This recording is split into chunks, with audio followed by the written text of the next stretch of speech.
And we run it in the morning at 8, and then it's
sorry.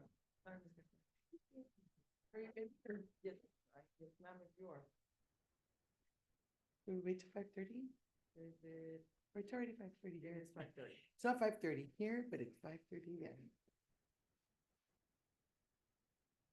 Good afternoon. Today is Monday, August the 19th, and it is 5:30, and I am calling the Student Success Committee meeting to order. Next, we'll do roll call. Erica Benavides Garcia, present. Jackie Levin Ramos, absent. Cindy Liendo. Present.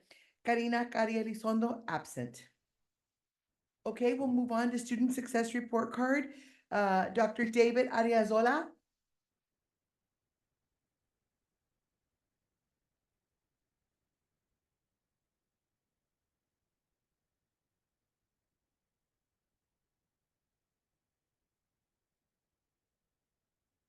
Good evening, board members, Dr. Ramirez, colleagues, David Arzola, Vice President of Compliance and Risk Management for the record. I'm here today to talk about what we call the Student Success Report Card. It's something that we had presented, we had presented annually up until about 2022.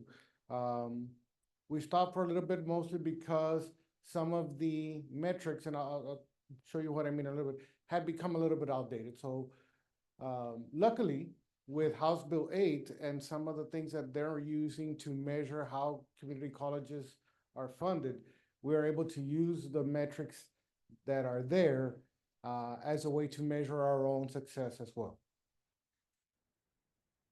So these are some of the metrics that you will see in House Bill 8. How many dual credit students complete 15 semester credit hours, how many students transfer with 15 semester credit hours earned here at Laredo College, how many institutional credentials leading to licensures. We'll shorten that up to ICLCs, occupational skills awards, certificates, a lot of completion type of metrics that are measured via House Bill 8. And again, the important thing with these is the better that we do in these categories, the more money that comes to Laredo College from the state. Aside from the fact that more students are completing degrees. A couple of the definitions to keep in mind. You'll see in that previous slide, you see something called a COV, that's a credential of value. That means, so there's a list of credentials that the coordinating board has put out, and they call those credentials of value premiums, meaning that if a student earns a credential in that area, the coordinating board has done an analysis to say they'll get a return on their investment faster than some other areas. Like, for example, and I don't have the entire list to show you, but for example, agriculture is the one that comes to mind. It has a threshold of 5, meaning that according to the coordinating board, within 5 years, a student who earns an associate degree in agriculture should get a positive return on their investment, right? You'll see occupational skills awards. Those are short-term awards that between 19 and 14 semester credit hours or continuing education programs. I talked about ICLCs already. Those are credentials that we award to institutions that lead to a licensure or certification. So students take those awards and then take a licensure or certification exam, and they pass it, they earn an award. We also see high demand fields in the student success report card. Those are fields in which the institution awards a credential that provides graduates with specific skills and knowledge required for that student to be successful in a high demand occupation. So again, that's a predetermined list. So we will get a chance at some point to decide what a high demand field is in this area. But right now, the lists that we have, even the one for South Texas, is determined by the coordinating board. But we'll be able to add to that list more local type of demands. In a lot of the things that you'll see today, I'll talk about the large college peer group. That is this group of colleges right here. We're in what the coordinating board designates as the large colleges, made up of Blinn College, Tyler Junior College, us, Del Mar College, Amarillo College, South Plains College, North Central Texas College, Navarro College, and Central Texas College. So these categories are based on enrollment, and you see that based on 2023, we're about the third highest or third biggest institution based on enrollment there. But so the categories are there's small colleges, there's medium colleges, there's large colleges, and then there's very large colleges. Right? So this is not necessarily the biggest group. There's a second to the highest group. And we use this because a lot of the categories in House Bill 8 are based on pure numbers, just to make it fair. So we don't want to compare ourselves to, say, Houston Community College, which has, a whole bunch of more students than we do, or animal colleges, and so on and so forth. But this is what I call the report card. So you see, it's very busy with the numbers, a lot of numbers there. But we also have some dots there. So the green dots are good, just like when your kid brings home their report card in kinder. Is smiley faces, sad faces, and yellow faces, right? A lot of smiley faces on this report card, right? And so every green dot means that we scored in the upper third of the category with respect to either the 50 community colleges, that's the about the fourth column down, or in the large colleges. Do we have some work to do? Do we have some dots there that we don't want to see? Yes, we do have some work to do, but for the most part, we do very well in all of these categories. So, and just to show you an example of how this sort of reads, I'll use the transfer with 15 semester credit hours, that second row there. So in 2021, we had 897 students that transferred with 15 semester credit hours. In 2022, 1,083, and in 2023, 1,074. So the 3-year average of that is 1,018. So we like to use the 3-year average as a way to compare our performance to ourselves. So it's okay to compare to other institutions, but we also want to see how we're doing compared to ourselves. So our current value, I use 2023. I know we're finishing up FY 2024, but that data will not become official until probably early of 2025, right? So right now, the official data that we have is from 2023. And so in 2023, we scored better than our 3-year average. And we were the 12th highest among the 50 community colleges and the second highest amongst our peer group, right? Now, as we've been submitting our data to the state, by the way, the data team and the team that helped me put this together, they're sitting together back there.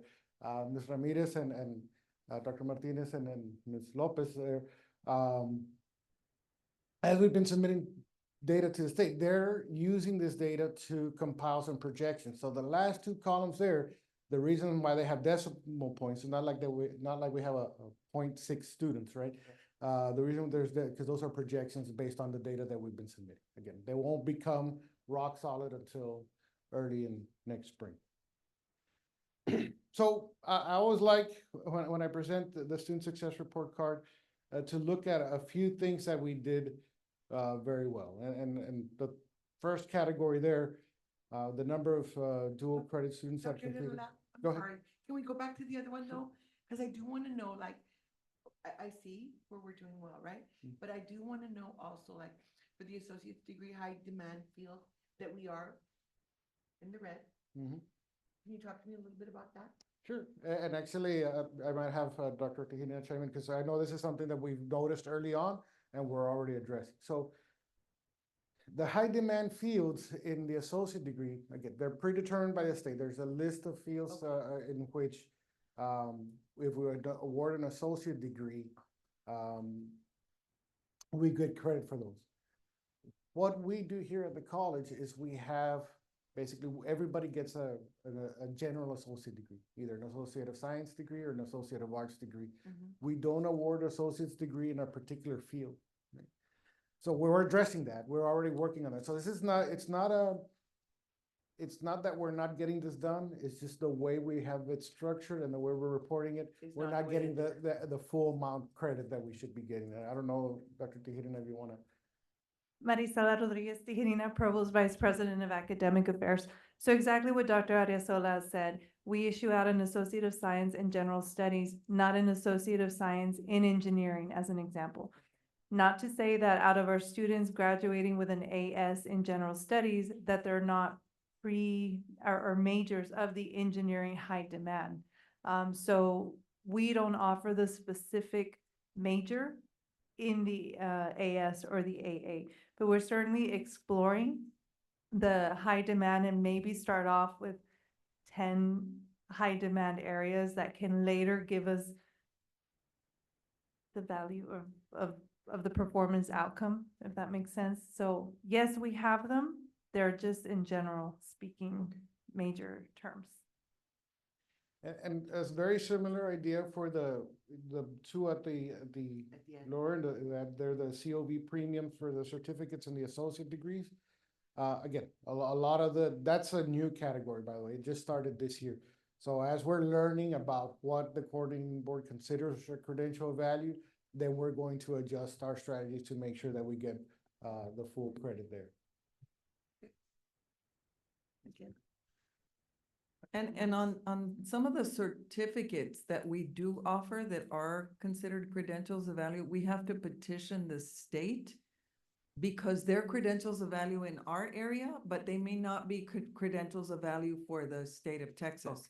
And so we may not have our credentials of value on the state list, and so we have to, they're supposed to provide us with a way to petition to get them on the list, and they haven't given us that yet. And so supposedly this fall, they're supposed to tell us how to do that. So hopefully we'll get in the green there too. So in general, it's not necessarily a performance issue, it's more of a structural or reporting issue that would. Okay, go ahead. So just to explore a little bit more on the number of dual credit students that complete 15 semester credit hours, you see over the last 3 years, we've been very steady and very steadily going up in the number of students that we can get to complete 15 semester credit hours. This is also a fairly new category. In the student success report card that we used to have, we had nothing on dual credit, and in fact, the state was not awarding us anything on dual credit. So we'd like to keep track of this because it is a good chunk of our enrollment that's enrolled in dual credit. So you see that we had the last 3 years on average, 1,370 dual credit students complete 15 semester credit hours. That puts us at the 11th highest in the state and at the top of all our peer colleges and the large colleges. So it's a good number to see there. The same thing goes with the occupational skills awards. So those are short-term, 14 semester credit hour awards. You see, it's, we're have gone up and then come down, and some of that is affected by what's it again? I was gonna say the Laredo cares. Some of that is affected by the Laredo cares. We have more students one year than the other, but we still did pretty well over the last 3 years at 289 for a 3-year average. Again, puts us again 11th amongst the 50 community colleges all across the state, and first in our large college peer group. So those are two of the highlights in the report card. Where we're sort of in the middle of the pack is in awarding associate degrees. Again, some of this has to do with reporting, and some of this does have to do, with pushing our students to earn that associate degree before they transfer. But we're around 17th among 50 of the 50 community colleges, which is again decent and right in the middle of the pack when it comes to our large colleges. Certainly a place where we have an opportunity to get better. One of the biggest and probably maybe one of the more important numbers is this. So how has that impacted us financially as an institution? So you see in 2023, before the funding formula took effect, we received $11 million from the state. Right now, if our projection stands for 2025, we will get 22,289,964.13, right? What that means, so I took the table and looked at what all the other colleges were doing or how they had benefited. So that 22 million doesn't mean that we're getting more than anybody else. It means that the difference or the impact that we felt from what we were getting before to what we're getting possibly in 2025, we're ranked second. So only one other institution has benefited more from the formula funding than Laredo College has, right? So we've almost doubled the amount of funding that we're receiving from the state in the last couple of years because of the new formula funding. And a lot of that has to do with the work that we're doing. A lot of that has to do with the types of students that we have that we can get credit for.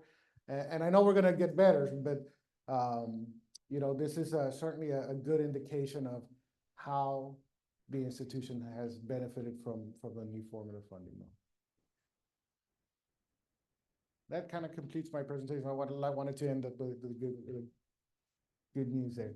But I don't know if anybody has any questions. I would certainly be happy to field them and.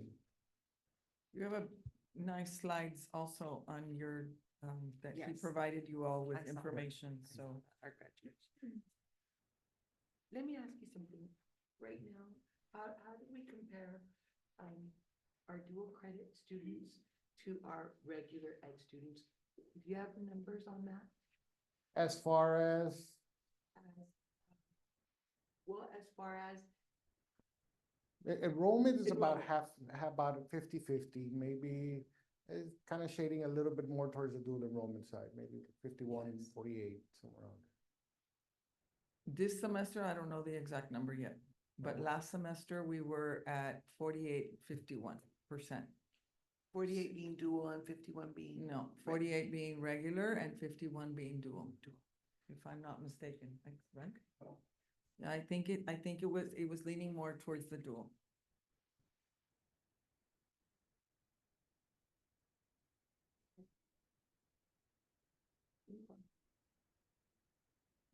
Thank you. Thank you. Okay, next we have enrollment and graduation update, Dr. Fred Solis and Ms. Jessica Trevino. Good evening, Madam Chair, esteemed board members, President Ramirez and colleagues. Fred Solis for the record, Vice President for Student Success and Enrollment. Good evening, Jessica Trevino, Associate Vice President for Enrollment Management. So my presentation, our presentation tonight is going to have a little bit of overlap with some of the comments or in the data that was presented by Dr. Erasola. In Dr. Ariasola's presentation, you would have noticed that some of the numbers are in aggregate form. I will try to disaggregate some of that for you in terms of those numbers. First of all, we'd like to start off by indicating where we are with enrollment. Today is our first class day for the fall semester, at least for the first 8-week courses. And as of now, when we compare ourselves to where we were on the first class day last year, we're up 2% right now. But I do have to add a caveat to this enrollment number, and that is there is a process that's yet to be completed, and that is dropping students for non-payment, which is currently our staff is working through, encouraging students to come in and try to take care of that as soon as possible. But as of right now, we have about 181 increase of students compared to where we were last year. Now, this is not going to lead us to our final fall number, because our final fall number will also include those students that are enrolling in the second 8 weeks, which is currently open for registration and students are still enrolling. But because it has not started, that number continues to change and fluctuate every single day. Any questions on this slide first? Okay. Next, I wanted to share with the committee the graduation update in terms of the aggregate number of graduates that we've had over the past couple of years. As Dr. Erasola noted, that the 23-24 graduation numbers are still preliminary, but so far between last year and this year, we've had 432 more graduates, or a 20% increase. So just wanted to show that the trend is going up. And so this is the total number of graduates that we're reporting year after year. Okay. Now, when we take a look at where our graduates are graduating, then we do have to break that down into the different awards that we give. Well, the Laredo College awards certificates, awards associate's degree, and awards bachelor's degree. So the first level of awards that we'll take a look at are certificates. There's a grouping of certificates called certificates level 1. Those are certificates that are short-term in nature, anywhere from a semester to about a year's worth of study. Those are noted as certificate level 1s. Then we have another category of certificates known as certificate level 2s.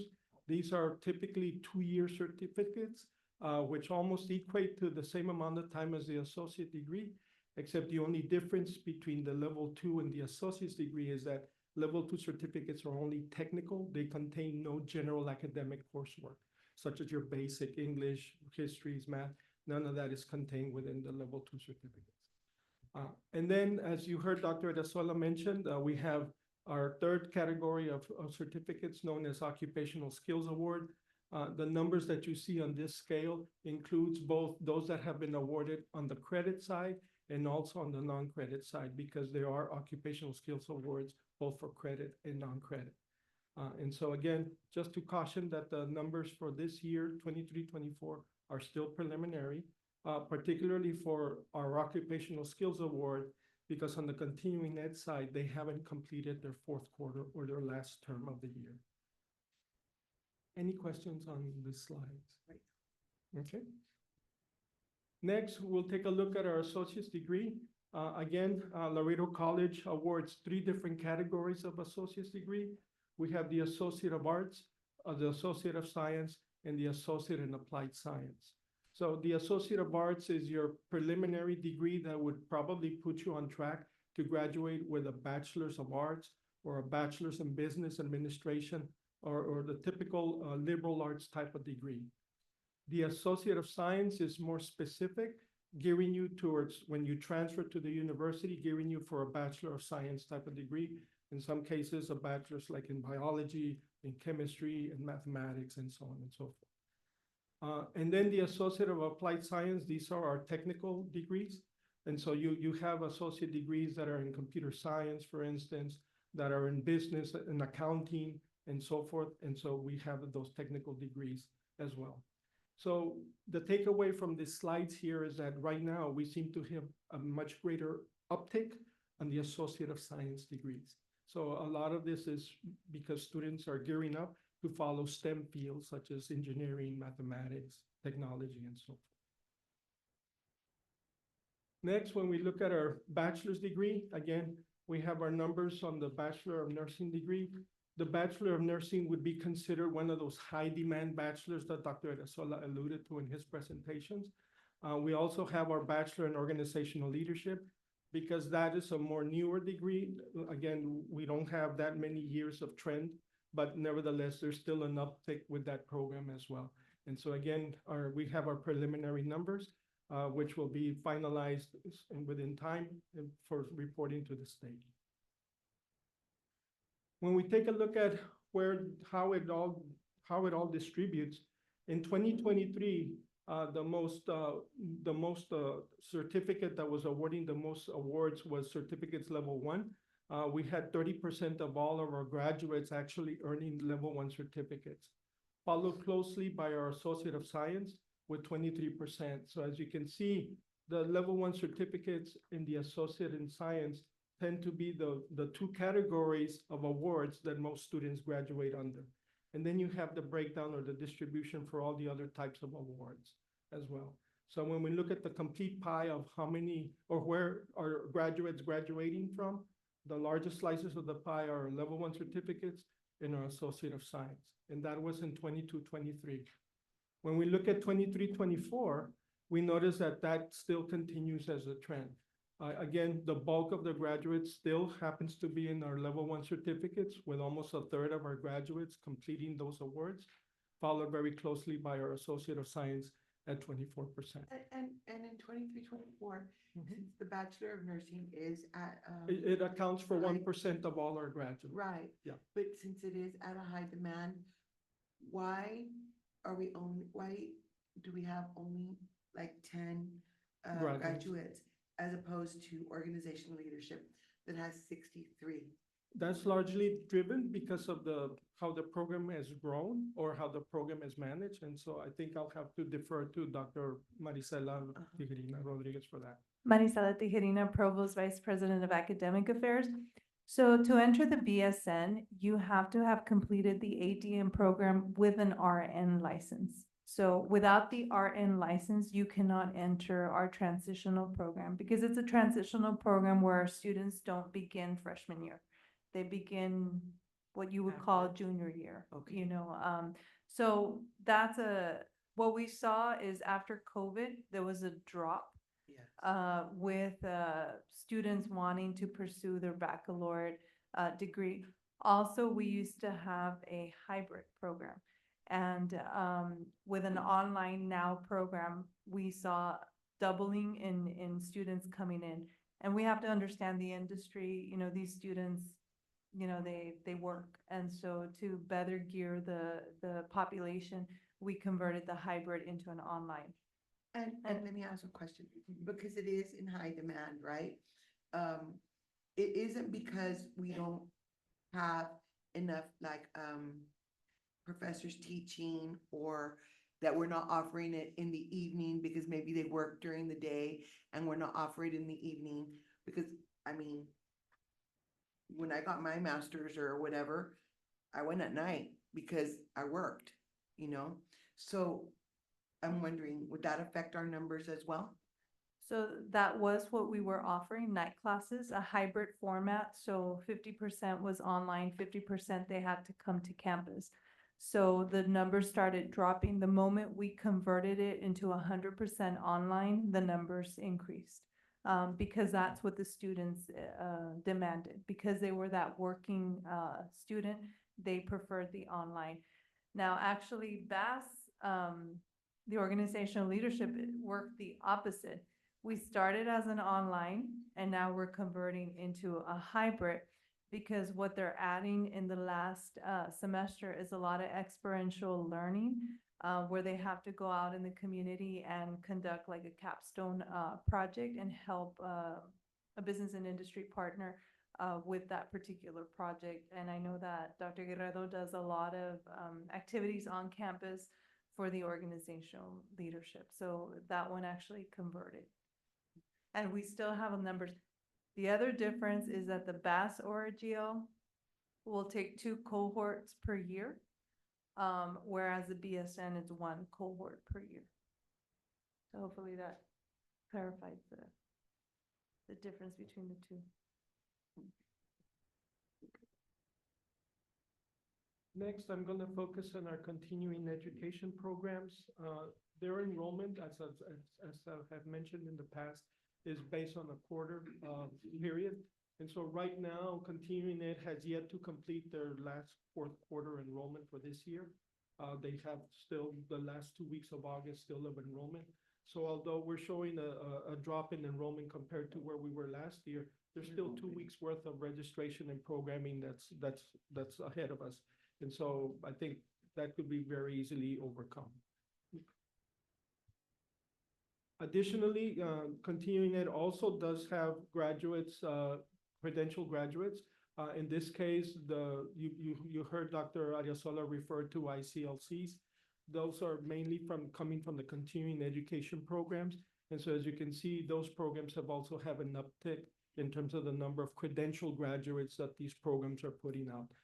And this is an aggregate of all the programs that continuing ed offers, such as pharmacy tech, dental assistant, and so forth.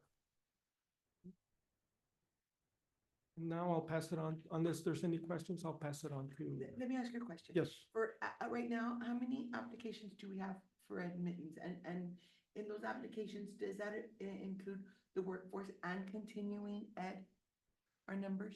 So admissions into the college is open for the credit side of the house for the most part. Okay. Now, for the continuing ed, it depends on when the course is being offered or when the program starts taking its input or starts taking in the students. So, but I'll pass it on to Ms. Cortez in terms of usually if the class is going to be scheduled, let's say for a couple of weekends starting this Saturday, then they'll have the admissions process for that beginning that day or leading up to that day.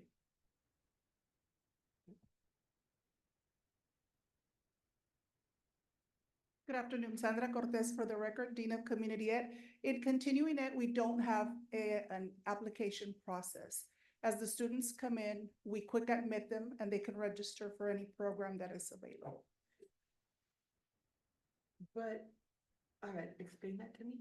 So we're a little bit more flexible than the credit side. So if a student is a first-time student, we do a quick admit with a registration form.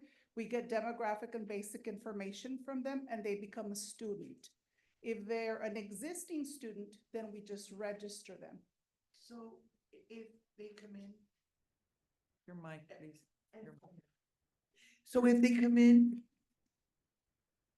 So if they come in, and you do a quick you don't register them, what is it called, a quick what? A quick admit. A quick admit? Uh-huh.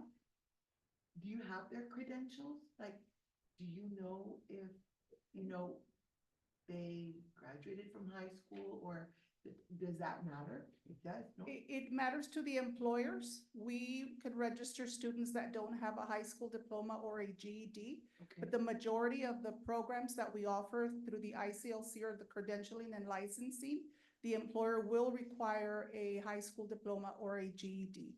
And as far as, the college goes, do you check with them to see if maybe these students are in good standing? Like maybe they've come before and they owe money or they don't owe money, and so is that taken care of within what you're doing? Yes, ma'am, we do.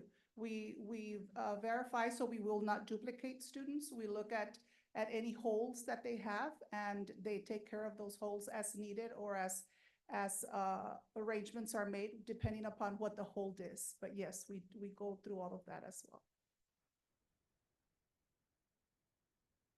Okay, thank you. Are there any other questions?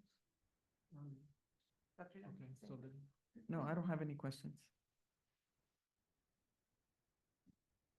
So good afternoon, good evening again. Jessica Trevino, Associate Vice President of Enrollment Management for the record.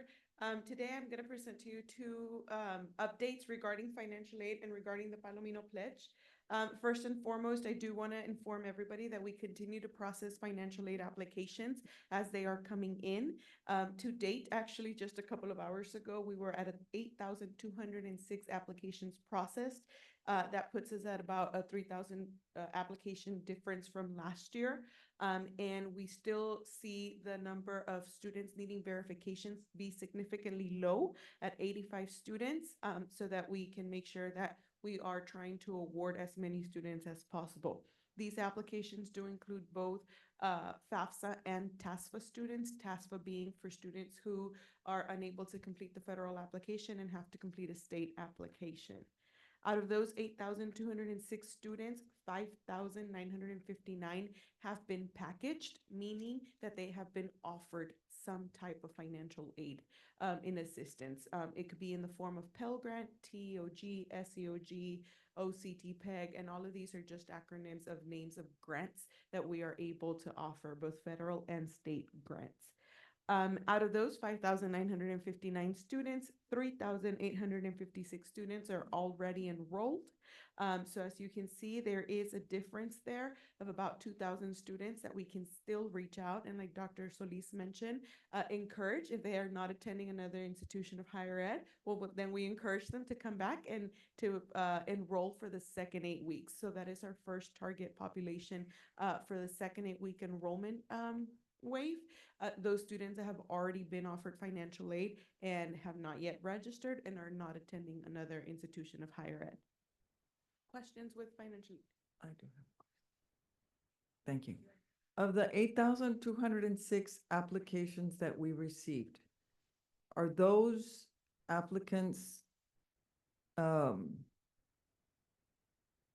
they true applicants? I guess, I don't know how, or is that the ones we know have applied? Like, there may be some still held up at the Department of Ed that we don't know about. Correct. So being held at the Department of Ed actually are some students who have yet unidentified their, or not verified their identity, them or their parents. And then secondly, contributors who have not finished their part of the financial aid application. Just this morning, I was helping a young man who was under the assumption he had submitted the application and he did his part. But once he sent it over to his parent, who's now called the contributor, they hadn't done their part. So the application was incomplete per se. So these 8,206 students are all of the students who included Laredo College, and we have received the application from the federal government to Laredo College. And did we reach out to these 8,206 and say, you can come register because you have financial aid to come and apply? Yes, we actually reached out to all 5,959 because those are the ones that are packaged and that have actually been offered aid for the students. And my last question, the 3,856, are those regular students or those aren't dual credit? They're No. regular students? Correct. Okay, They're so our regular numbers up, all students. right. So using very broad numbers, if our enrollment were to be 10,000 students, out of which 5,000 are dual, we are left with 5,000 regular students. Out of those 5,000 regular students, 3,800 of them are receiving some type of financial aid. And there So- could be more in the hopper. There could be more somewhere. Okay. So when reviewing financial aid, in terms of the number of students who are eligible for aid, we are looking at a very high percentage, 84, 85% of students who receive some type of financial aid from the regular group. And those that are getting federal monies, how many, now do you know, or do we know that are getting, the Palomino Pledge? Of course, so I hope you would ask. And you have here very, very, very preliminary numbers. These are numbers that I ran just minutes before heading over to this meeting. So I want to kind of walk you through this graph right here because I was trying to make as much clear sense as I could. So the first yellow box that you see, the first yellow row that you see across right here are the total number of students who are eligible for the Palomino Pledge. This means all of these students registered before August 15th for 12 plus semester credit hours. That is the full-time load as defined by the Department of Education at the federal level. So 12 semester credit hours, enrolled before August 15, submitted a financial aid application, whether it was FAFSA or TASFA, that was transmitted to the college before August 15, excuse me, and of course have a full admitted folder. They are good with the admissions side of the house. They are fully admitted to the college and they are not pending any requirements for financial aid. So remember that when you submit a financial aid application, that is just opening kind of a folder of your financial aid. After you submit your federal application for student aid, the FAFSA, there could be additional supporting documents that we need. So these are students who have a complete folder, which means and guarantees that their financial aid will pay out to us here.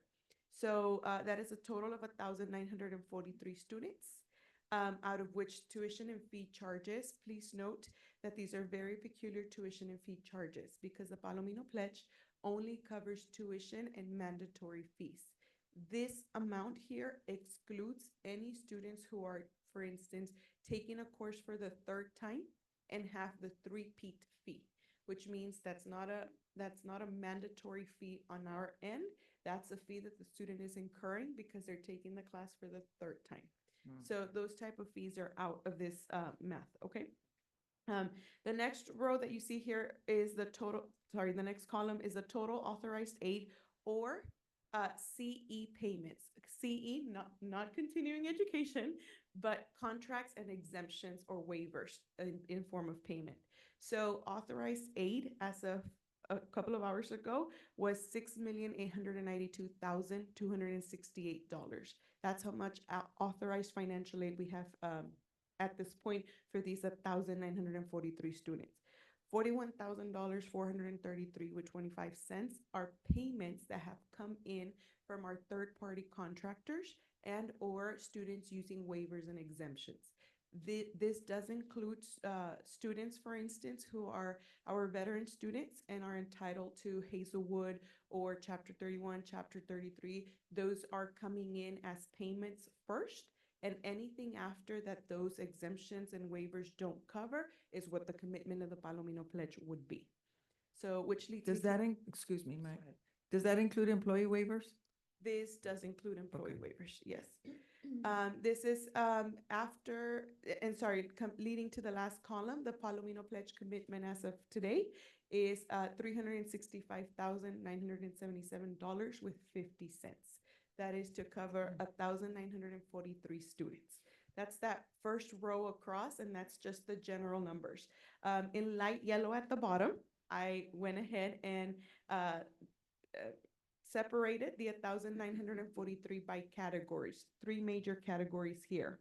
The first, the second row here, the first in the light yellow, is students who are covered with financial aid, authorized aid, plus any contracts or exemption waiver payments. That is a total of 1,706 students. That means that 1,706 students met the Palomino Pledge requirement, but they are getting their tuition and fee charges paid through financial aid first. So there, the commitment of the Palomino Pledge is $0. So we're not putting any money forward because the students have enough financial aid to cover for their tuition and fees and actually take home some very good refunds. Then the following row are students covered with contracts and exemption payments only. These are students who submitted a financial aid application but are not eligible for any financial aid money, and hence a third-party contractor paid for their education. So this one that I can recall on top of my head was the Texas Workforce Commission and another private entity who are paying the students' tuition and fees. So there's 4 students there for a value of $7,508 there. And last but not least, at the very bottom is our Palomino Pledge commitment students. This is a total of 233 students, where tuition and fee charges add up to $460,322.50, out of which some students, some of those 233, have some partial financial aid authorized. That means they did not qualify for full federal Pell Grant or full amounts, but they qualified for something. Some of them receiving $600 in Pell Grant. That adds up to $93,295. We have there a contributor, a contractor that paid $1,050 towards a student, leaving our commitment, like I mentioned, at $365,977 with 50 cents. So. No problem. Any questions? Let me ask you a question. I do have a question. So I know that this is our first year, right? Yes, ma'am. And so how do you plan to track? Okay, so all of these students are actually going to be, so just so you know how this process worked, on Friday, the students who were eligible for the Palomino Pledge received an email. So in that email, we clearly explained to the student that the student is going to see the Palomino Pledge posted into their financial aid awards in a form of a scholarship. However, that scholarship will be at $0 value as of today. And the reason being is we are expecting financial aid to continue to process any changes that come into play. So we are not committing a specific amount to a specific student. We are just notifying the student that you have been selected or that you met the requirements for the Palomino Pledge. Okay, reason being, if they receive an external scholarship or we're still getting scholarships from the different departments, we don't want to commit a certain amount if we don't have to until all financial aid, federal entitlements, state entitlements, and scholarships have been posted and completed. So all of those students will have a tracking mechanism in their financial aid awards where we will be able to run reports to ensure that we follow with them the following semester. In addition to that, because of the amount of commitment that we have here and what you all graciously approved some time ago, we are sure that we can sustain the program for the spring semester. As such, we indicated to the student 2 very important things that they must continue to meet after the fall semester. And that is that they must continue to be in good financial aid SAP standing, which puts us at a 2.0 GPA at least, and 67% completion of their courses. So a student who enrolls for 4 classes this fall semester, each class is valued at 25%. If they drop 1 class or if they don't complete 1 class, that puts the student at 75% completion. But if they were to drop 2 classes, then that puts the student at 50% completion. So that student would fall into SAP warning, which means they would fall out of the Palomino Pledge for spring. And the second major component is that we hope, considering registration should be open and everything, that these students are all registered by December 17, 2024, which is the Tuesday before we go out on December break, on winter break, so that we can make sure we notify them ahead of time that they are in good standing and they can continue worry-free into the spring. Mm-hmm. Yes, ma'am. Anybody? Dr. Ramirez?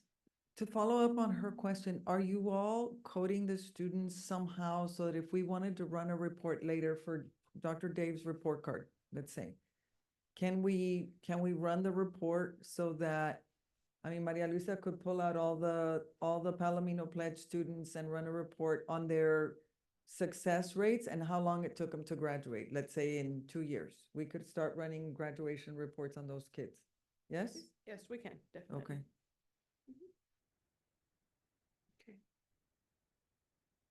Anything else? No? Okay, thank you. Thank you.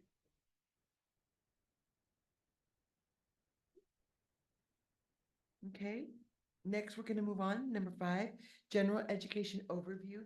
Dr. Marisela Rodriguez Tijerina and Miss Maribel Mitsu. Marisela Rodriguez Tijerina, Provost Vice President of Academic Affairs. I truly wanted to highlight the hard work that these three young ladies have done. Being on the Gen Ed committee, just to put it in perspective, it's a standard of SAC COC, particularly 8.2B, where Gen Ed courses have to be assessed and we have to create an institutional portfolio. So let me introduce the team. We have Maribel Mitsui, who's a math instructor, on top of being the chair for the Gen Ed committee. And then to my right, Yarida Rodriguez, who's the English faculty. And then Adriana Gonzalez, who's a biology instructor, professor, sorry. Am I in there?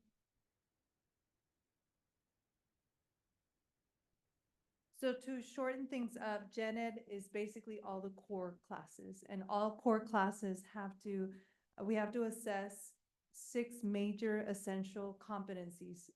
As an example, communication, critical thinking. And this team, they assess over 3,500 or more courses per year to create this institutional portfolio. And we get a random sample. So when you put in face-to-face, hybrid, dual, I mean, we have to assess everything that we do here. They coordinate where we bring in our faculty. So they also did a random sample of the faculty. So we have the student sampling and then we have the faculty sampling. So even though you're on the workforce and health science, which are not assessing Gen Ed, they did a random sample of the faculty. Those faculty assess the samples, the student samples, for like 2 days. And we do it every semester. They work during the summer. They do a lot of trainings for our chairs and directors. And they just did a recent one with all our faculty on last Monday during convocation. So I'm very proud because being on the Gen Ed committee, I know David and we were part of that, and it is very intense to be on this committee because you're talking about a whole institutional portfolio. And it's very important that we not only assess the courses, but also look at data and then most importantly, draw improvements. But certainly want to thank Dr. Veronica Martinez and Dr. Ariasola, who gives us a lot of directions as well, but I don't want to burst I know they're very shy and they didn't want me to highlight them, but I certainly want to highlight their hard work. Sorry about that. First time here. So good evening. Like she said, I'm Maribel Mitsui. I'm a math instructor. So I'm gonna go ahead and we're gonna get started. We promise to keep it brief. We get excited because we like assessment. I think both of us come from the district, so with assessment, in my opinion, it's very exciting because you get to see where your institution is at, but you also get to see, okay, so based on this data, where do we move forward? You see that? So we're gonna go ahead and get started. I'm trying to get comfortable here. Can you all hear me? Yes. You're fine. Okay, thank you so much. All right, so we're gonna get started.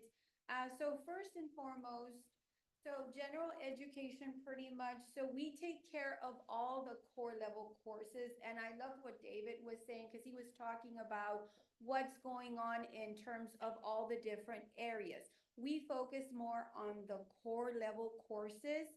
So we are under 2 accrediting agencies. We have the THECB. So we need to make sure that all of our core level courses are following the course descriptions. They are abiding by the learning outcomes set by the ACGM. And in addition to that, they went ahead and they added some skills, some transferable skills that whether a student is going to higher ed or if they're going to another institution or just the workplace, they gain this skill within those core level courses.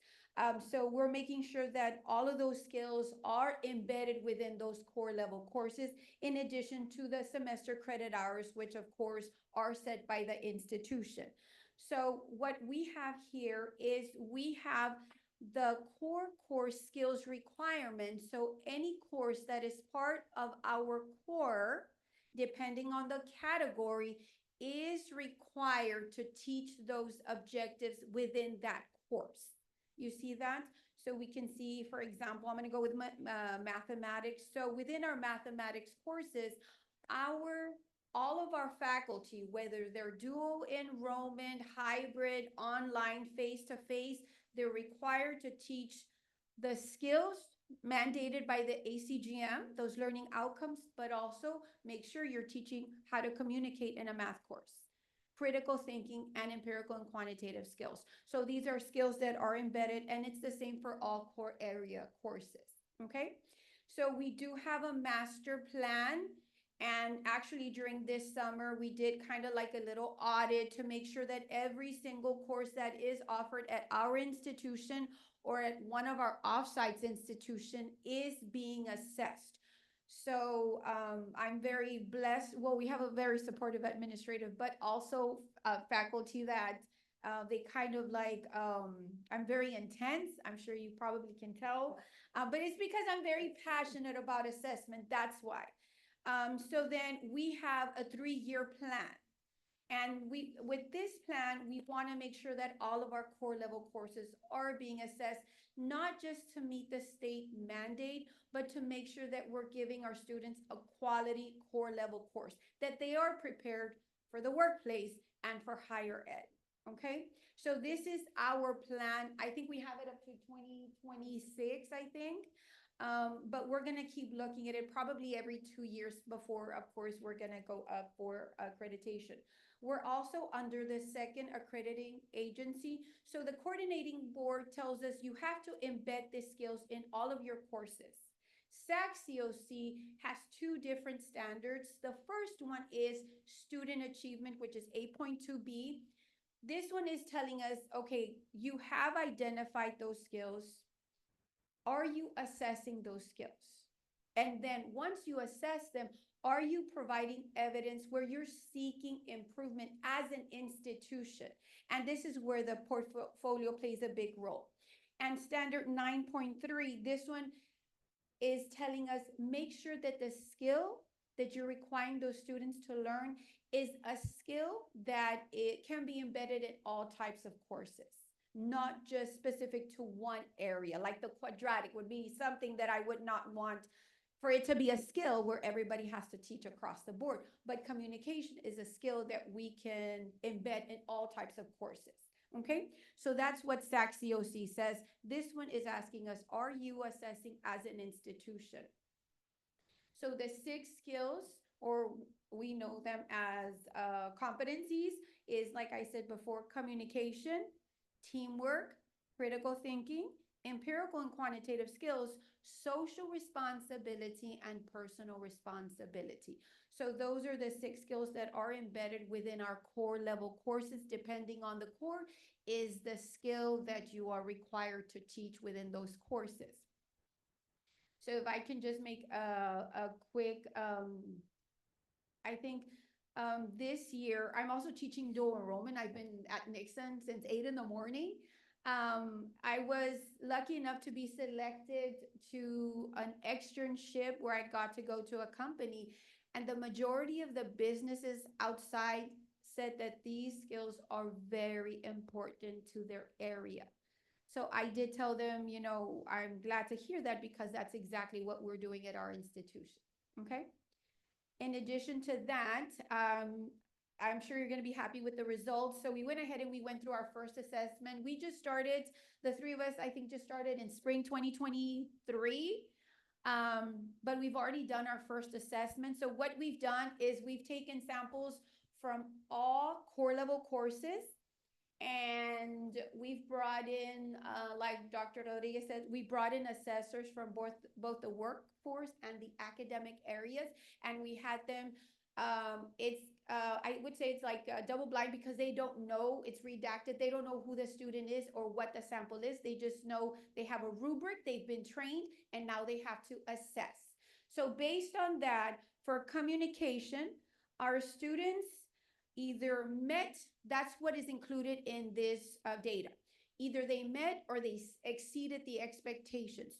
So for communication, when it comes to content and purpose, 85.6% of the students that were randomly selected scored a 3 or better. That means that met or they exceeded. Can I ask you, what was your number for your randomly selected students? So on average, we choose 10% of the population. I think for this is assessing spring 2023. There was close to about 900 or 1,000 samples. So on average, we do choose 10% of the population or 50, whichever is greater. And there is a formula that I've created to help with that selection of the students. Okay. When it comes to organization, sorry. No, nothing. So when it comes to organization, I'm sorry, I'm a math person. This is like beautiful. When it comes to organization, 78.6% of our students scored a 3 or 4. And when it comes to the tools, 71.70% of our students scored a 3 or better. That means they met or they exceeded expectations. And that was for the first one, communication. For critical thinking, once again, our students, when it comes to identifying and defining problems, 80.2% of our students met or exceeded expectations. When it comes to analyzing and evaluating information, 76.5% of our students met or exceeded. And then when it came to formulating solutions and defending positions, 56.8% of our students either met or they exceeded expectations. The third. May I ask it? Yes, May I- ma'am? Yeah, I'm sorry. Is there, Ms. Mitsui, is there from the ACGM or from the coordinating board, is there an expectation for a minimum requirement? Like 56.8, that's more than half. I think that's good. But do they give you like a certain percentage that we should be exceeding, or do they give you a cutoff, or are they telling us, look, you need more than 70%, or no? Correct. From my understanding, it is not. We just need to make sure we're assessing, we're looking at the results, and we're looking to make sure they're improving. However, I'm sure Dr. Arrezola can say a little bit more on this. Do they don't give us a cutoff No. number? No, there is no benchmark given to us, but I said we set our own. But it's like Ms. Mitsui said, the more important thing is that we're conducting the assessment, analyzing the data, and then making changes based on what we're To get better. to get better. Mhm. Yeah, we set our own benchmark at about 70%. Okay. So any other question? Okay, so the next one is EQS. We were very surprised actually with EQS, empirical and quantitative skills, because a lot of students do struggle when it comes to this. For comprehension, 100% of our students scored a 3 or better. When it comes to application, 90% of students scored a 3 or better, and 92% of our students scored a 3 or better when it comes to analysis and evaluation. However, we were really excited. We conducted a summer workshop because we're always, I'm analyzing it, I bring them with me, the data. So what happens is we notice something was not working with our rubrics. So because we're looking at the process, if there's something that we need help, then we bring in faculty, and we did exactly that. We had a summer workshop. It was a week. They went ahead and they worked on the rubric, and these were the results after using the new rubric. Okay. Alrighty. The next one is teamwork. So when it comes to teamwork, 50% of the students selected met or exceeded expectations. When it comes to contribution, attitude towards others, 66.7% of our students exceeded or met expectations, and 50% of our students selected got 50%, excuse me, when it comes to engagement. This is something that we see in our courses as well. And I think that the students are finding it a little bit difficult to interact. The companies also made that point to tell us that they're finding it difficult to work in teams. So this is something that actually we're working on as we speak. I'd like to add something about that. That's what I want to know. And I know that we're talking earlier about total online, or like courses that are hybrid, and then that they really turn into online courses. And I think that Dr. Ramirez and Dr. Rodriguez, affects these numbers that you have here, okay? Like, I think that the more that students, and I went through something like this in my own family, the less that they see their teachers and like face to face and learn how to communicate and learn about teamwork, the harder it is for them to go into the workforce and be what those employers want of them. I don't know. I mean, I know that you're telling me that everybody wants online courses, but the numbers in your teamwork, those numbers, and even in communication, guys, it doesn't show that. You know what I'm saying? So how are we gonna fix that? How do we do that? Anybody? Correct. Well, right now, we're gonna show, so we do have a plan in action. Actually, good. we're gonna talk about that. So these are just the results, and a little bit, we're going to let you know everything we've Yeah, done. I'm kinda Because like- moving forward, yes, so you're right on track, thank you. So when it comes to personal responsibility, 90.9% of the students selected were able to identify, 78.80%.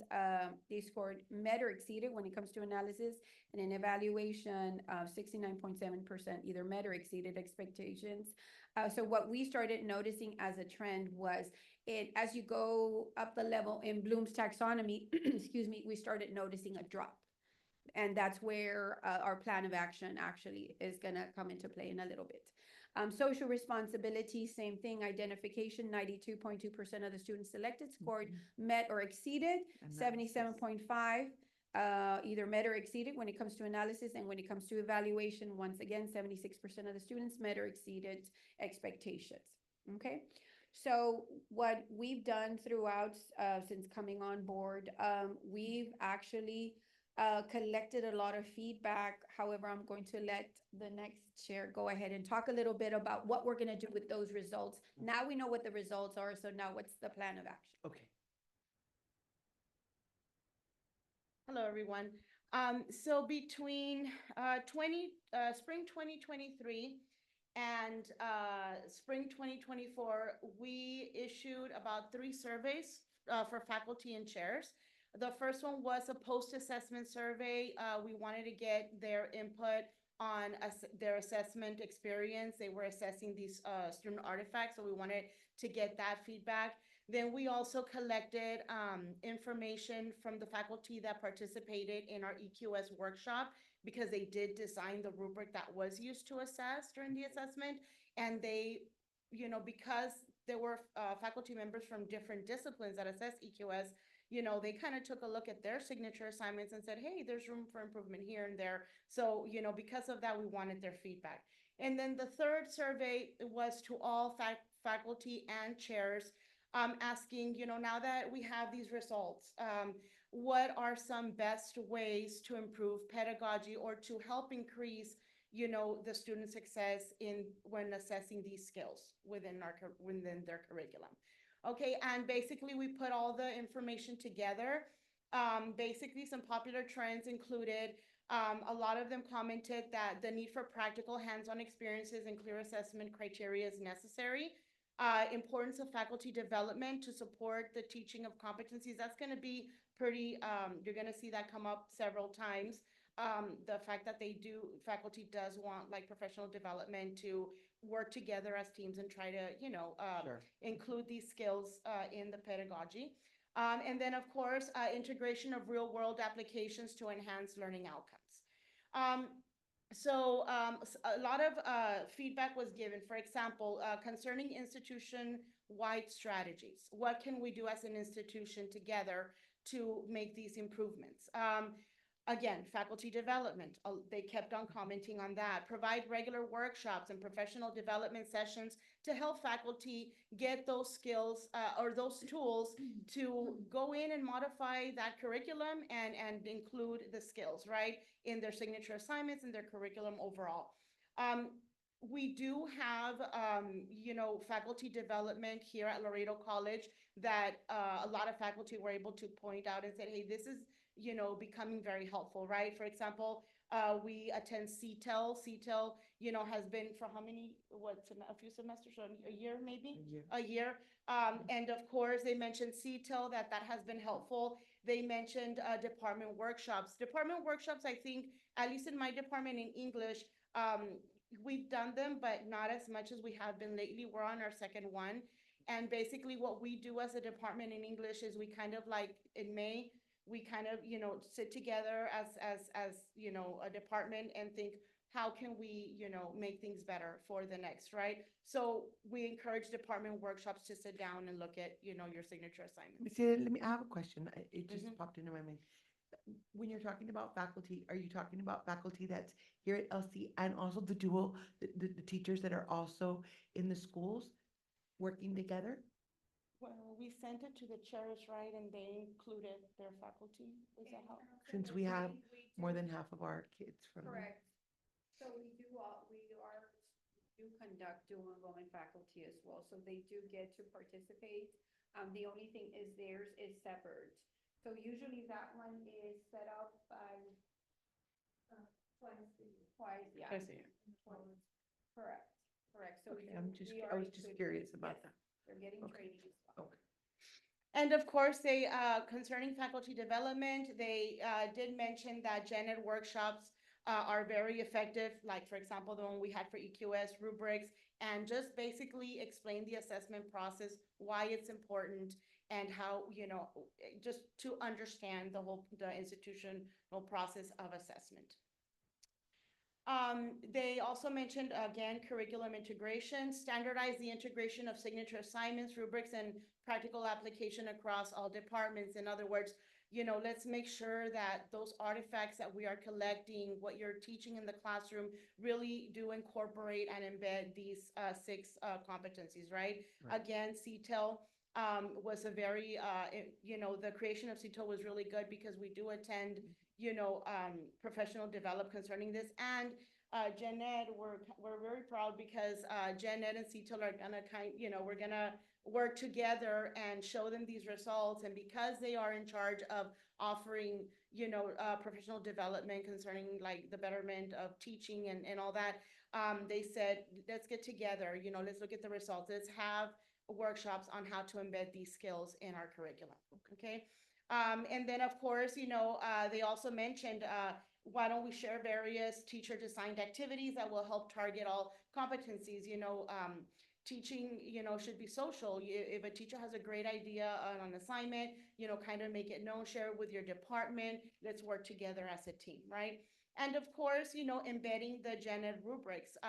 We do have rubrics that we use for assessment to assess the student artifacts that are assessing all six skills. So we want, the faculty suggested, you know what, let's use those rubrics in our actual assignments, just so the students can understand, why is communication important? Look at these three descriptors. This is what you have to, be successful in, and just kind of break it down so they understand the importance of it and let it be embedded in the curriculum as well. Student support, we did ask a question, what do you think your institution offers as far as student support?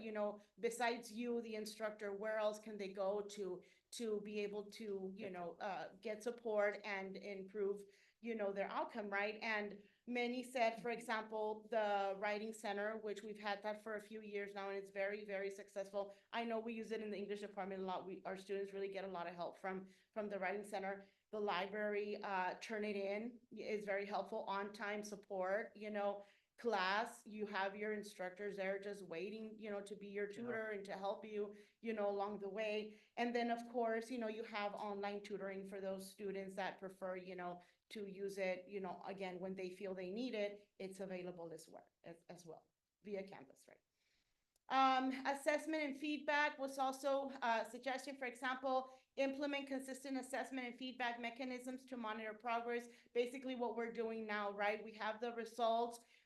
We have whatever concerns we may have, be very clear with faculty, give them, the results, and then, figure out what are we gonna do, what is the action plan, right? Based on data-driven, decisions.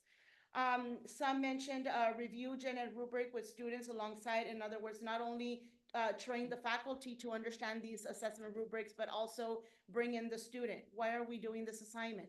This is what you need to, achieve based on the rubric. Grade classroom assignments using gen ed rubrics, gen ed faculty trainings. We've been offering some trainings that for faculty and for chairs. We have, those trainings have also been done within divisional meetings, committee meetings, and we also definitely have incorporated more training for dual enrollment faculty trainings. I think it's been three convocations that we have presented to dual, because a lot of the artifacts that we're getting are from, I know at least in English, the majority are from dual, so they need to understand the submission process and all that. So we're definitely training the dual for sure. We're including that, okay? We also, one thing I do want to say for the faculty trainings, we actually have now a calendar system where faculty are able to go in and pick whatever session they want to join for the training. Fridays sometimes can be very busy, so we offer like 3 or 4 trainings on a Friday, and they can choose whatever time that they want to attend. So we just started this semester with a calendar, so we just don't send an invite, hey, it's Friday this time, and that's it. Like, we're trying to offer, different times so they can attend. Mhm. That's good. By addressing these recommendations, Laredo College can improve the 6 competency skills across various departments, and of course, ensuring that our students are well prepared and they're ready, like Maribel said, they're ready to go move on to another higher ed or go join the workforce, or, but these skills are very important. So as a team, we've been trying to do that, okay? And then our assessment calendar, Adriana? Adriana Gonzalez for the record. This is a snapshot of the faculty, basically assessment calendar. Starting with the first Friday, basically next Friday, where the chairs are going to be notified of the selected courses. So first, the courses need to be selected. Then the students get randomly selected. On the 8th of November, we have the first assessor training, but we have our assessment dates on November 13 and the 14th. Followed by basically the new year assessment where the faculty basically include or submit the student artifacts to the department chair. And finally, the department chair submits to the network drive so that Gen Ed receives those student artifacts. Right, so this is a snapshot of basically what is going to happen this semester. Yeah, right. Our Gen Ed group would not be the same without all of the contribution of all of the different departments that are represented here, but also by the help and all of the contribution of administrators that are listed. We want to thank every single one of these the divisions, yes, of the committee, and also the liaisons and administrators as well. If you need any information, feel free to reach out to either one of us. And thank you for your attention to and detail to the support of the Gen Ed program. Thank you. Questions? Any questions? Good job, ladies. Thank y'all very much. Okay, next we'll move on to continuing education report. Ms. Sandra Cortez.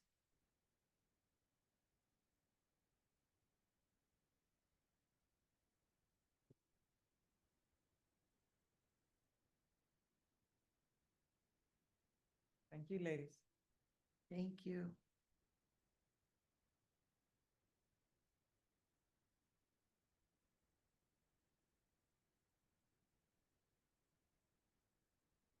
Good afternoon again. My name is Sandra Cortez.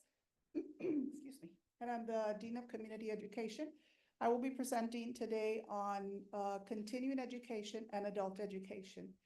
With continuing ed, I'm going to focus on Laredo Cares. And Laredo Cares, I'll give a little bit of history. We started this program with the city of Laredo back in 2020. And that was our Laredo Cares, our first edition. we were funded $700,000 for workforce training, and Laredo College selected the programs that were going to be offered. In 2022, we had Laredo Cares 2.0, and during that time, we had $1 million from the city of Laredo, and Laredo College gracefully matched that amount with an additional $1 million. That was also funded through the American Rescue Plan Act and the U.S. Department of Education, better known as HERF. Currently, 2024, 2025, we partnered with the city of Laredo again, and the commitment was up to $750,000. That would be the amount that each of the institutions would provide. The first Laredo Cares, we utilized 18 short-term non-degree programs and trainings. Those are the numbers that you see that were presented by Dr. Dave, by Dr. Fred. And that first one was our first go-around, so we trained 494 individuals. The second go-around, we had 27 short-term non-degree programs. All of these are high-demand regional programs. And the city of Laredo has to know which programs there are to ensure that there is employment for the individuals that are going through our programs. The second go-round, we had 1,180 participants. As of today, Laredo Cares 3.0, between January 2024 and August 2024, we had $650,000 allocated. And with this amount, we trained 511 individuals in 18 programs. Keep in mind that all of these programs have a license or a certification attached to them, okay? So therefore, these completers that complete these programs and get their certifications, it's a possibility that they go towards performance funding. Starting September, it's another $650,000, and we will have 19 workforce programs. The expected number of participants that we're going to serve is 629 individuals. So in total, it's a little bit over 1,000 students. And these are some of the credential programs that we offer. In business, we have a APHR, that's somewhat of a new one, Associate Professional in Human Resources, Bookkeeping, QuickBooks, Google Project Management. And I won't read them all, but they're all high demand: business, transportation, logistics and trade, education, and healthcare. Our most popular ones are listed here: pharmacy tech, substitute teacher, dental assistant, forklift operator and warehouse safety, patient care technician, bookkeeping and QuickBooks, and of course, professional truck driving. Also in this go-round of Laredo Cares, there was funding to provide students in the workforce programs and the health sciences programs with equipment, and funding for vouchers so that they could take their certifications. Sometimes we find that some of these students do not take their certifications because the testing is expensive. So we were able to help them with this. With the HVAC equipment distribution, 66 students qualified, and they each received approximately $720. They received, it was a lot of fun actually, because we did like a drive-through, and they received Red Wing boots, as you could see there, steel toes, equipment, a uniform shirt as well. So it was really, really neat, you know, to see the smiling faces. And Dr. Ramirez. Ramirez and Dr. It's okay. I've been called much worse. I was thinking of both of you at the same time. Dr. We were all there. Tijerina and Dr. Hernandez were there to see this. And then just recently at the LVN, for the LVN program, 62 students qualified to get their exam voucher funded by Laredo Cares. So that was really neat also, because you saw a sea of green at the health sciences department. So this is where we get the satisfaction, you know, of all of this funding that we look for. We also have job fairs. The most recent one that we had was in April, and we had a total of 486 job seekers with 38 employers participating. And we also have informational booths. Now, this is open to the public. It's not just open to Laredo Cares individuals, but we highly, highly promote it with them. And we try to bring in employers that are specifically to the industries that we are training in. So that concludes my presentation for Laredo Cares. Are there any questions in reference to Laredo Cares? I had a question, Yes, ma'am. going back to it several slides, or why is our funding coming down? It went from like 1,750,000, now it's at 650. I'm just curious. So this has been funding that has been made available through HERF. And that money had to be It's running out. expended and it's running out. Okay. So yes. So So- that's money from COVID money. Correct. That was Okay. COVID money that the Yes. city had that they hadn't yet spent. Okay. And so they offered it and they gave us what they had. So this is what was left over, and by us being able to match it from the money that we received, I think that's given her a great deal of room to do a lot more and to help more students. Yes. And that's the idea. Contrary to what the paper says, we are making a difference. Yes, absolutely. And, in the continuing ed department, we always have to be looking for funding sources. Our students do not qualify for financial aid. Hopefully, with all of these changes for performance measures and so, maybe, at some point we will.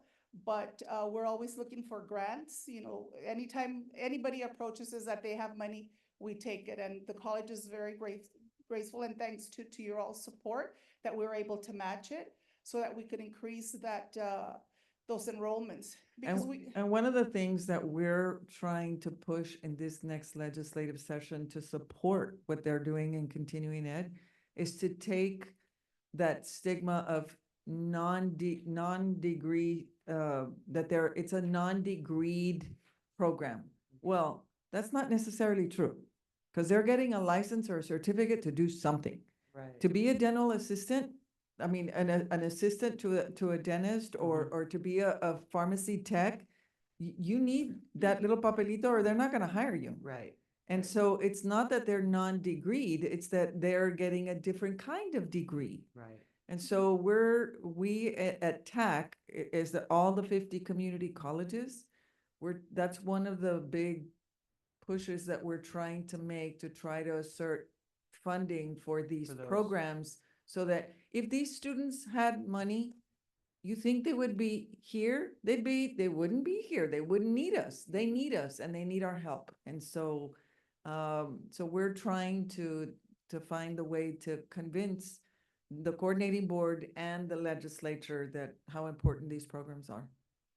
And I think at some point it'll happen, as long as we prove that they're credentials of value, because that's very, very important. Because what we see a lot also is that the students that are enrolled on the academic side, credit side, they come to us to take the short-term programs so that they could get a job, so that they could, Continue. work their way through while they're getting their degree, their associates or higher than that, right? But what we've also seen is individuals that perhaps were in a workforce program that now are coming back to us for that credential that validates, because that's a huge trend in workforce as well. For instance, like associate's degree in accounting, they come to us and take a bookkeeping and payroll certification, because that now you just don't have the degree, but you have that validation through a license or a certificate, so that they can get a better job. Ms. Kendall? Thank you. So those classes that they're taking, let's say for the example that you use to get their certificate, their accounting certificate, can those credits be used toward their associates? So currently, we do have one program that we articulate with. That's how we refer to it. More to come, working with the workforce division, so that a student doesn't want to pay twice, right? Even if they're not paying, it's financial aid and then they have the support through us, or repeat the courses in reality. Currently, we have a certified medical admin assistant program that we offer through continuing ed. And when the student, our student learning outcomes are aligned with the medical assistant on the health sciences side. So when our students complete this program and they get their certification, they immediately qualify for 9 semester credit hours. So that means that they just need one more class to get a certificate level 1 and continue on if they choose to. And so is that something that we're promoting to Oh, them? yes. Yes, definitely so. Mhm. Thank you. So the next program is adult education and literacy. As you all know, our adult ed program is funded through Texas Workforce Commission. And I know that Dr. Tijerina just presented at the last board meeting that we received about $1.3 million to serve about 950 students. But my goal is 1,200. Usually we try to get to 1,200 if our funding allows us to. Currently, we just closed year 2023, 2024, and our total enrollment was 1,180. Out of those, the state gives us a goal where we have to transition a certain amount of students from adult education into either continuing ed or a credit program. And this year, our goal was 101, and we met it. So 101 students from adult education, and it could have been people that were in an ESL program or in a GED program, okay? Also, keep in mind, we do serve students that have a GED or a high school diploma. All they have to do is test in below high school level, and that's easy, you know, for us to capture students, unfortunately, but that is the reality, right? The other thing that Texas Workforce Commission provides to us are GED vouchers. This is the 3rd year that they do that. And we're able to disseminate them if a student meets certain eligibility. They have to at least be 21 years old. They can't be in high school or below 21. That's one of their requirements. This year we issued 260 individual vouchers. A GED complete exam or a full exam is made up of 4. So that means that we issued out 65 sets of 4 exams. Out of those 65 sets, 45 students got their GED. This is exciting for us because usually we would have 3 students, 4 students, 5 students. This year we jumped to 45 students. So that's exciting. And out of those 45 students, we had about 20 students that transitioned into either continuing ed or to higher ed. So it's exciting times for our students. You see that satisfaction, that glow in their face when they're able to complete this. The GED classes, are those all in person? Yes, we do offer some virtual, but primarily 95% of them are in person. We also have external partner sites that we do them outside of, not just at the campuses, because we do offer it at both campuses. Currently, we have some MOUs with UISD, LISD, the city of Laredo. We're going to do a GED program for them because they're requiring for some of their employees to get their GED. And we're also working with ProLAMSA. They want their employees to learn English. Yeah. And we're working with the county on getting an MOU signed also for the community centers. And is that during the day and in the evening as Both, well? yes, ma'am. Very good. Morning and evening. Very good. So if you come here at night and you drive around the back, that's why by the Martin Building in the back, it's packed. The cars are everywhere because they're here for their classes. And most of those are employed. Most of those students are employed. I think right now we have about 240 students in the evening. Classes just started yesterday. So yes, it's really gratifying when you walk outside and you see the parking lot. That's And we've tried on numerous occasions to try to get food trucks here or something because they're driving in from work and they're hungry. And right now we don't have anything to offer them other than running over to the pantry and trying to get something. But even then, we're cognizant of that. And so we're Mr. Vela and I are continuously looking for ways to set something up for the evening students because we know they're coming in directly from work. Some of them drive all the way from mile marker 18 to get here for class, and it's tough. Yeah. Most So. of our students are from the logistics, they're Spanish speakers, so yes. Any other questions? I don't have any questions. Anybody else? Thank you. Thank you. Very good. Okay, I do have one more thing to add though, and I did want to let you all know, just in general for, I guess, Dr. Rodriguez Sierra and Dr. Ramirez, and that I have, before we adjourn, that I have had several calls about the classes, being full, right away. And that, they're trying to register like for face-to-face classes and they're full. I don't know if we're not teaching enough of those courses or offering enough of those courses that we're in high demand for. Can you all tell me a little bit about that? We can run a report on the number of face-to-face classes versus the number of hybrid and online classes for the next meeting. I would like that. I would Okay. like that. And maybe to wait for 2 months. No, maybe we can do that for next month. Sure, 'Cause I we know can we set have up our another meeting. Meetings every other month. Because, these, and they're young people that have called me, but I'm sure, they're of all ages, but they're up in arms and they're worried about their future and they're worried about, I just need this one course.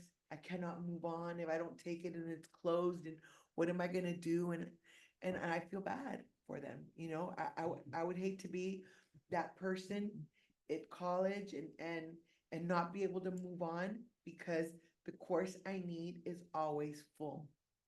So, go ahead. And I guess, is there a waiting list? So that if somebody drops, the person who was trying to get in gets notified? We added waiting list, is that right? No? That's something that maybe That, we can, start doing. I don't know how easy it is. It might not even be possible, but if it is, that would help. And who monitors all that? Yes, go ahead, Jessica.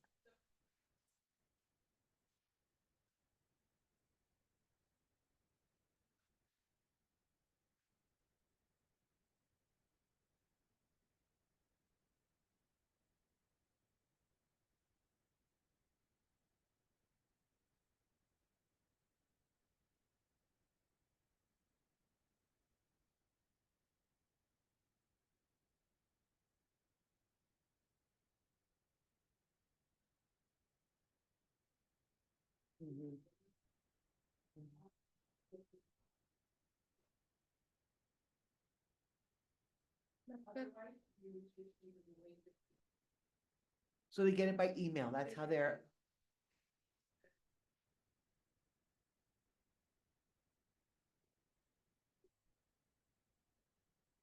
That's great.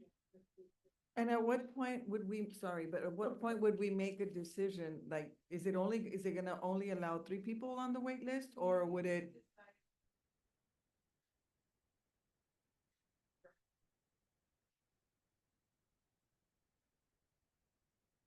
So if we have, I don't know, 18 people on the wait list, that would send a signal to who or to what to open another class? That's what I was gonna say. Why would, or is it because we don't have enough instructors?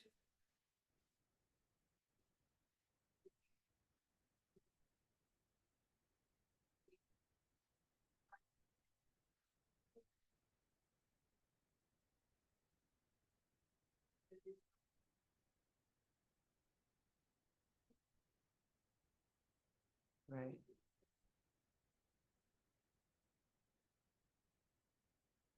Mhm.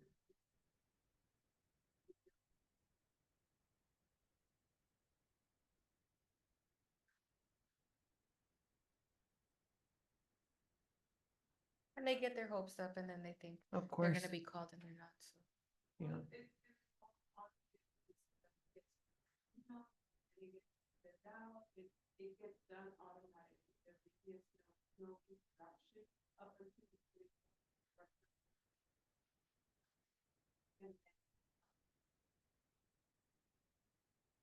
Now, now let me ask you, because I'm one of those people that likes to talk to people, like I hate calling AT AT&T and just getting like, answer this and answer this. I always want to talk to somebody. So if they want to, yeah, you know what I mean? It's Yes, I like, you can't answer my question, you know, so you know how you're saying it's all automated, which is great, but if they need to speak to somebody, can they speak to somebody?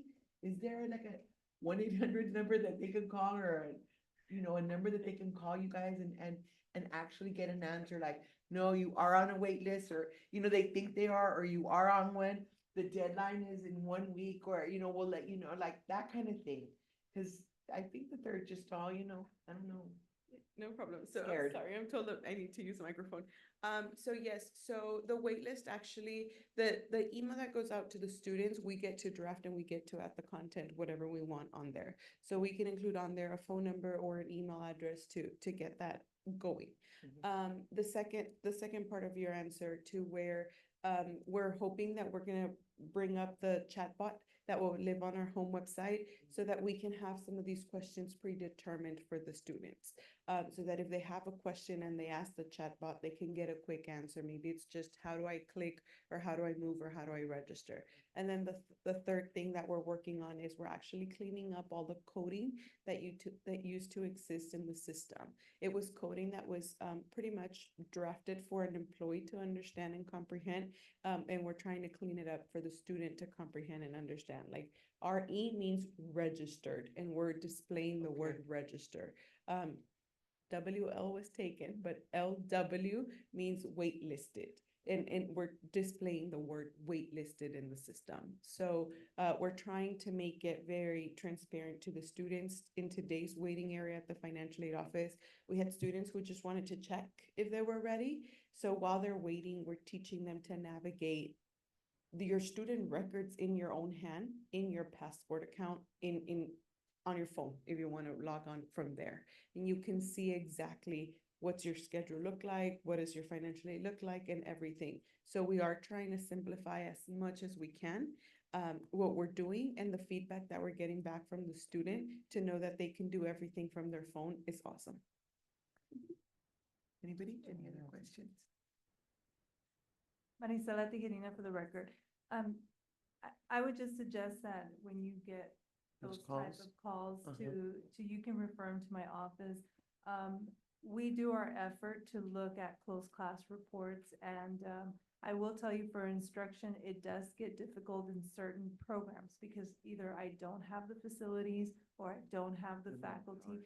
Like welding, for example, we know there's gonna be a waiting list. I don't have the space. I mean, they're already running from 8 in the morning to 10 o'clock at night. You know, so it's, there's the diesel, for example, we're waiting on the construction to be done. So, and even then, I can assure you that the 80 students that we were on a waiting list may not even get to, you know, so there's a lot of components. It's very costly, especially in practical courses, and also what I remind people is that we live in Laredo. We're not like San Antonio where we have a lot of options with adjuncts, you know, and then our faculty, as you heard earlier, they're at Nixon there. So when you're spreading them out into 15 offsite locations, it is hard to plan also for them to be here. So a lot of the times, some of the things that we offer to maintain the enrollment is hybrid or video conferencing, because I can't be sending faculty out to Zapata as an example every day, you know, so I want to commend the faculty because, you know, there is a lot of offsite locations, and even for the workforce and clinicals too. I mean, the other argument is, why don't you have more nursing? Well, I wish we could, but we don't have clinical sites, you know, so. Well, and in some programs, you don't have the licensed professional to be the preceptor for our students. So there's a lot of little components that take into place. A lot of the licensure, you know, that we're talking about, there's also limitations in those accrediting. So it's not an open, you know, seat, but certainly when we get, or at least in advising, we always have an understanding that if the student needs to graduate, if there's no, restrictions on the practical, that we put them into a closed class, you know, because the last thing we want to do is hold back a student from Yes. graduating. Yes, we're looking elsewhere, Mhm. you know. But if you have the department, the discipline that you're referring to, I mean, I by we all will. means. Thank No, you, I please share. appreciate that. I appreciate that. Anybody else, Ms. Campbell? Nothing else. Okay, so we get to number 7, adjournment. Thank you Thank all for you. being here. Thank you. Thank Great you very much information. for all your work and everything you've done for us today. Thank you. Thank So I you. do want to have a meeting next month. Yes, ma'am. We'll make sure. Okay, thank you. And welcome back. Have a great year. I Thank know, you. yes. Yes, yes, thank you.